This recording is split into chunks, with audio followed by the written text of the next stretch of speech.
आज की वीडियो बहुत ही जबरदस्त होने वाली है। आज हम इस दुनिया के सबसे बड़े रहस्य को सुलझाने वाले हैं जो आज तक किसी भी साइंटिस्ट या धर्म ने नहीं बताए। इस वीडियो को देखने के बाद आप अपने आप से ही पूछोगे कि आप सच में हैं या यह सिर्फ आपका भ्रम है। आज हम बताएंगे कि इंसान और पत्थर में कोई फर्क नहीं है। इंसान कभी नहीं मरता, सिर्फ उसकी सोच मरती है और इंसान की इस सोच को हमेशा के लिए जिंदा रखकर उसे अमर बनाया जा सकता है। पहली बार हमने भूत और आत्मा के रहस्य को सुलझा लिया है। इंसान के दिमाग में 10,000 करोड़ से भी ज्यादा न्यूरॉन होते हैं जिसमें हमारी सारी इंफॉर्मेशन स्टोर होती है और बिना इस इंफॉर्मेशन के कोई इंसान एक इंसान नहीं बन सकता। हम मोबाइल में जो चिप यूज करते हैं उसमें भी दिमाग के न्यूरॉन की करोड़ों ट्रांजिस्टर होते हैं जिनमें हमारा सारा डाटा सेव होता है। लेकिन आपको जानकर हैरानी होगी कि दुनिया की सबसे बड़ी चिप में 1 लाख करोड़ से भी ज्यादा ट्रांजिस्टर्स होते हैं। लेकिन इन सब बातों को बताकर मैं क्या साबित करने वाली हूँ, आप अभी जानने वाले हैं। सबसे पहले हम जानते हैं कि एक इंसान क्या होता है और उसकी असली पहचान क्या है। मान लो मेरा नाम दीप्ति है और मैं एक अनजान लड़की से मिलती हूँ और हमारे बीच में कुछ इन्फॉर्मेशन शेयर होती है, जैसे मेरा नाम, एड्रेस और बाकी की कुछ जानकारी, और वो लड़की मेरी दोस्त बन जाती है। अगर मैं प्लास्टिक सर्जरी से अपना चेहरा बदलवा लेती हूँ और उस लड़की से दोबारा मिलती हूँ तो क्या वो मुझे पहचान पाएगी? वो मुझे तभी पहचान पाएगी जब मैं उसको वो इन्फॉर्मेशन दूंगी जो हमारे बीच शेयर हुई थी। यानी हमारी असली पहचान हमारा शरीर, रंग, रूप नहीं बल्कि हमारे दिमाग में जमा वो इन्फॉर्मेशन है जो हम जन्म लेने के बाद से इकट्ठा करना शुरू करते हैं। अब समझिए इंसान का असली जन्म और उसकी मौत कब होती है।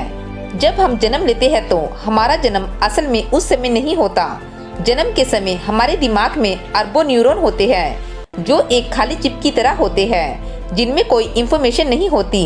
लेकिन जन्म के बाद हमारा शरीर, नाक, कान और बाकी के अंगों के द्वारा इंफॉर्मेशन लेकर हमारे दिमाग को भेजना शुरू करता है और उसके बाद वो इंफॉर्मेशन हमारे दिमाग में जमा होनी शुरू होती है। इससे वो इंसान बनता जाता है जो आज हम हैं। बिना इस इंफॉर्मेशन के कोई शरीर एक इंसान नहीं बन सकता। मान लो कोई 20 साल का एक इंसान है जिसकी हादसे में पूरी तरह याददाश्त चली जाती है और उसका चेहरा भी बदल जाता है, जिसकी वजह से उसके दिमाग में कोई जानकारी नहीं बचती। वह बोल तो सकता है पर क्या बोलना है उसे नहीं पता। उसका दिमाग फिर से एक नवजात बच्चे की तरह हो जाता है। यानी उस शरीर में से वो इंसान मर चुका है जिसे बाकी के लोग जानते थे। वह फिर से नई चीजें सीख सकता है और नई जिंदगी जी सकता है, लेकिन उस शरीर में किसी दूसरे इंसान का जन्म होगा। यानी इंसान तब मरता है जब उसकी सोच खत्म हो जाए, भले ही उसका शरीर जिंदा हो। हमने साबित किया है कि एक ही शरीर में 2 इंसान जन्म ले सकते हैं और साथ में एक ही शरीर में एक साथ 2 इंसान हो भी सकते हैं, जिसे हम आगे साबित करेंगे। एक खाली चिप और नवजात बच्चे का दिमाग एक ही तरह होता है जिनमें कोई इंफॉर्मेशन नहीं होती, लेकिन दोनों ही नई इंफॉर्मेशन स्टोर कर सकते हैं। अब हम साबित करते हैं कि एक इंसान के शरीर में और बाकी की चीजों में कोई फर्क क्यों नहीं होता। हमारा शरीर उन चीजों से बनता है जो गर्भ के दौरान हमारी माँ खाती है और जन्म के बाद हमारा शरीर का विकास उन चीजों से होता है जो हम खाते हैं और पीते हैं। यानी दूध, खाना और फल जैसी चीजों से ही हमारा शरीर बनता है। इसका मतलब यह हुआ कि जो चीजें दूध में हैं वही हमारे शरीर में हैं। हमारे शरीर का 99% हिस्सा 6 तत्वों से मिलकर बना है, जिनमें oxygen, carbon, hydrogen, nitrogen, calcium और फास्फोरस है। अब तक हमने 118 तत्वों की खोज की है जिनसे दुनिया की हर चीज बनी है। अगर हम अपने शरीर को जूम करके देखते हैं तो अंत में हमें यही तत्व आपस में जुड़े हुए दिखाई देंगे।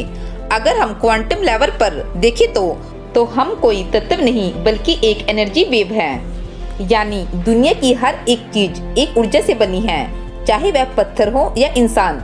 बस फर्क इस बात का है कि ये सभी तत्व अलग अलग चीजों से अलग अलग प्रकार से आपस में जुड़े हैं। जिस प्रकार इंसान की असली पहचान उसकी इंफॉर्मेशन है जो उसके दिमाग में है, तो क्या इंसान की तरह किसी पत्थर में भी कोई इंफॉर्मेशन हो सकती है?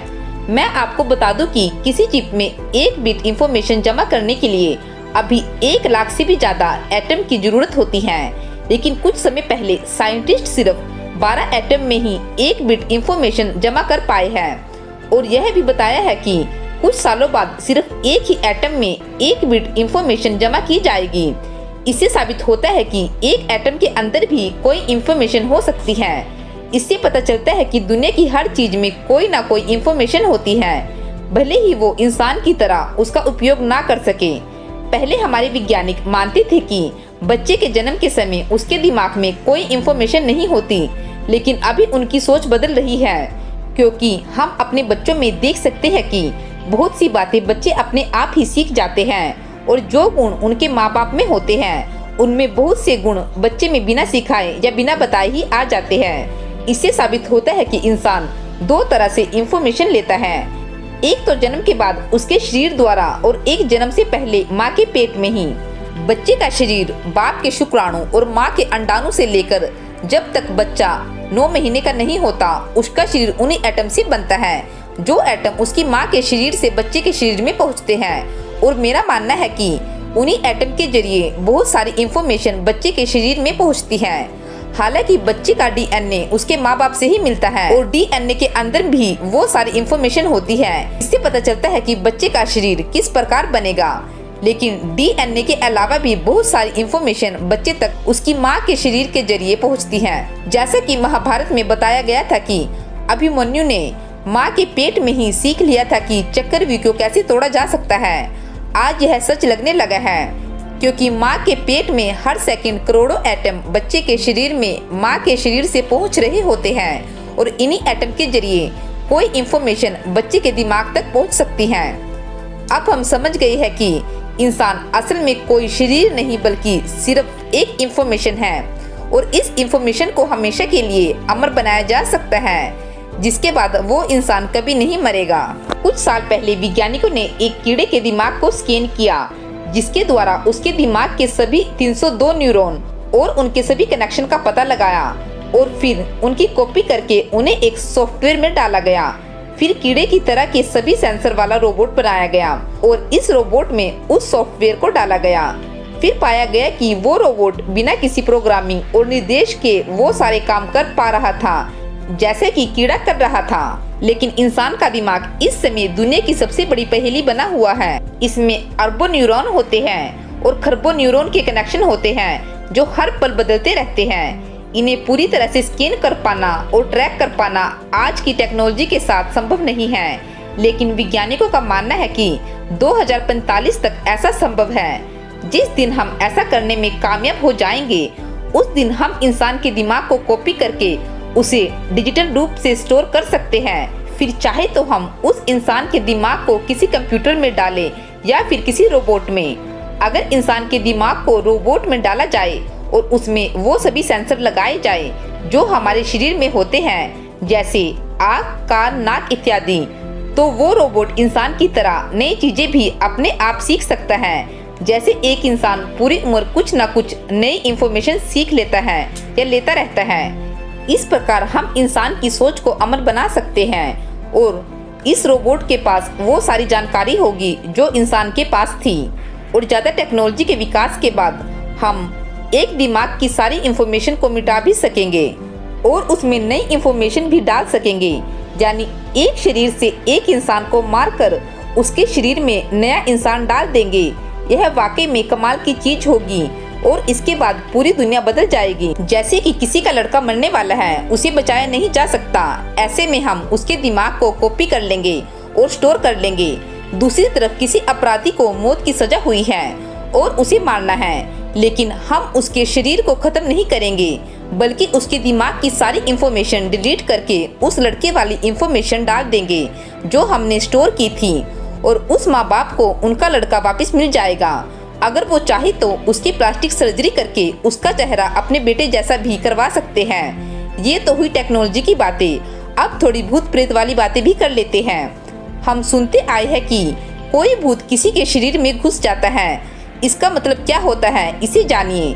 अभी तक हमने जाना है कि इंसान सिर्फ एक इंफॉर्मेशन है और हर व्यक्ति के पास एक अलग इंफॉर्मेशन होती है। यदि एक इंसान की इंफॉर्मेशन दूसरे इंसान में घुस जाए तो क्या होगा? असल में इसी को ही भूत प्रेत का घुस जाना कहते हैं। कभी कभी हम किसी मरे हुए इंसान के बारे में इतना सुन लेते हैं कि हमारे दिमाग में 2 तरह की इंफॉर्मेशन जमा हो जाती है। एक तो हमारी खुद की और दूसरी उस मरे हुए इंसान की। इस तरह हम दो व्यक्तियों की तरह बिहेव करते हैं, जिसे मल्टीपल कैरेक्टर डिसऑर्डर कहते हैं। यह तब होता है जब हम किसी के बारे में ज्यादा सोचने लगते हैं। कोई इंफॉर्मेशन भूत बनकर हमें डरा सकती है, हमारे दिमाग में घुस सकती है। असल में ये पूरी दुनिया सिर्फ एक इंफॉर्मेशन ही है। जब हम कोई टेस्टी खाना खाते हैं तो उसकी इंफॉर्मेशन हमारे दिमाग में जमा हो जाती है। जब हम कोई सुंदर चीज देखते हैं या किसी नए इंसान से मिलते हैं तो सब इंफॉर्मेशन बनकर हमारे दिमाग में जमा होती है। फिर यही इंफॉर्मेशन हमें याद दिलाती है कि हमें वही टेस्टी खाना खाना है, किसी खास दोस्त से मिलना है और कहाँ जाना है। इस प्रकार हम अपनी पूरी जिंदगी जी लेते हैं। जब कोई इंसान मरता है तो सिर्फ यही इंफॉर्मेशन एटम के जरिए हमारे आसपास बिखर जाती है। अगर ये इंफॉर्मेशन इन्हीं एटम के द्वारा किसी नवजात बच्चे में पहुंच जाए तो उसका पुनर्जन्म भी हो सकता है, पर ऐसा लाखों करोड़ों केस में एक बार ही हो सकता है। असल में ये इंफॉर्मेशन भी शरीर की तरह कभी नहीं मरती, सिर्फ बिखर जाती है। जैसे हमारे मरने के बाद हमारे शरीर के सारे एटम धीरे धीरे बिखर जाते हैं और बहुत सारी चीजों में फैल जाते हैं, क्योंकि साइंस ने साबित कर दिया है कि एटम कभी नहीं खत्म होते। आज हम जो फल खा रहे हैं उसमें हमारे पूर्वजों के शरीर के एटम हो सकते हैं। यह सब जानने के बाद आपका खुद के बारे में और दुनिया के बारे में नजरिया बदला होगा। उम्मीद करते हैं आपको यह वीडियो पसंद आई होगी।